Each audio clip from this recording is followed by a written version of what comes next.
Haunted ghost tree की कहानी। हवा में अजीब सी गंध थी।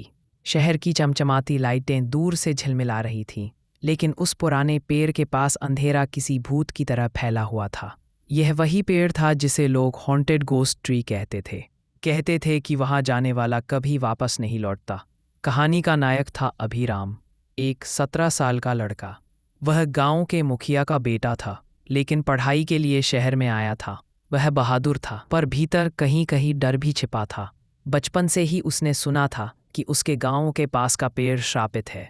लोग मानते थे कि उस पेड़ में भूत बसते हैं। कई लोग रहस्यमयी तरीके से गायब हो चुके थे।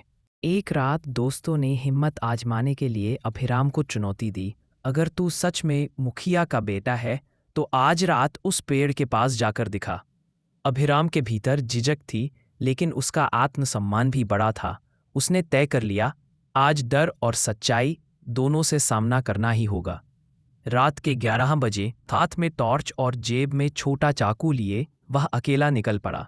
शहर की गली धीरे धीरे सुनसान होती गई। कुत्तों के भौंकने की आवाज़ें और हवा की सीटी अजीब खौफ पैदा कर रही थीं।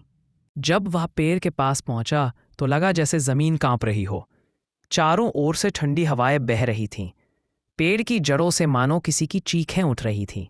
उसकी टॉर्च झपक झपक कर बंद हो गई। अभिराम ने सुना, तुम्हें यहां नहीं आना चाहिए था।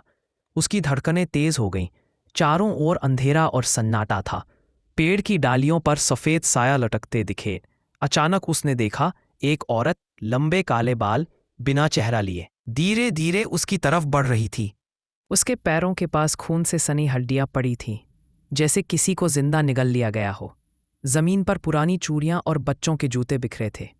उसने डरते हुए फुसफुसाया कि कौन हो तुम? पेड़ की जड़ से जवाब आया, हम वो आत्माएं हैं जिन्हें इस गांव के लोगों ने धोखा दिया। इस पेड़ के नीचे हमें जिंदा दफनाया गया था। अब हर नया इंसान हमारी प्यास बुझाने के लिए बलि बनता है। अचानक सैकड़ों हाथ पेड़ की जड़ों से बाहर निकले और उसे पकड़ने लगे। अभिराम ने साहस जुटाया। उसे अपने पिता की बात याद आई, डर को जीतना है तो उसकी आंखों में देखो।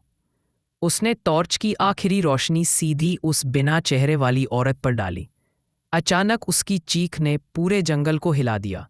बाकी आत्माएं भी कराह उठीं, लेकिन जैसे ही वह भागने लगा, पेड़ की शाखा ने सांप की तरह उसे लपेट लिया। उसकी सांस घुटने लगी। अभिराम ने चाकू से शाखा काटी और भागने लगा, मगर उसके पीछे चीखों का तूफान दौड़ पड़ा। उसने देखा, उसके दोस्तों की लाशें पेड़ की शाखाओं से लटक रही थीं।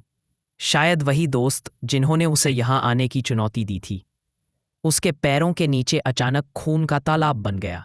उसमें डूबते ही उसे दिखा, गांव के पुराने लोगों की आत्माएं, जिनकी बलि इस पेड़ के नीचे दी गई थी। वे सब उसे घेर कर कहने लगे, तुम्हारा वंश ही हमारी मौत का कारण है। तुम्हारे पूर्वजों ने हमें धोखा दिया था। अब तुम्हें इसकी सजा भुगतनी होगी। अभिराम चीखा, अगर मेरे पूर्वजों ने गलती की थी तो उसकी सजा मुझे क्यों? मैं निर्दोष हूं।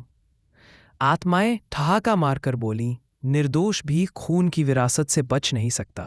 पेड़ की शाखाएं उसकी गर्दन की ओर बढ़ने लगीं। उसकी आंखों के सामने सब धुंधला होने लगा। अगली सुबह जब लोग वहां पहुंचे तो उन्हें पेड़ की डाल पर एक और ताज़ा लाश लटकती दिखी। उसके चेहरे पर डर की आखिरी चीख जम चुकी थी। गांव के बुजुर्गों ने सिर्फ इतना कहा, हॉन्टेड गोस्ट ट्री ने फिर एक और बलि ले ली। कहते हैं उस रात से पेड़ की शाखाएं और भी लंबी हो गईं, जैसे हर नई आत्मा से उसका आकार बढ़ रहा हो। मोरल ऑफ द स्टोरी, डर से भागने से नहीं, उसका सामना करने से ही जीत मिलती है। लेकिन कुछ श्राप ऐसे होते हैं जिनसे बचना असंभव है। इंसान को समझना चाहिए कि पुराने पापों का बोझ नई पीढ़ी तक पहुंच सकता है। इसलिए न्याय और सत्य का रास्ता ही सुरक्षित है।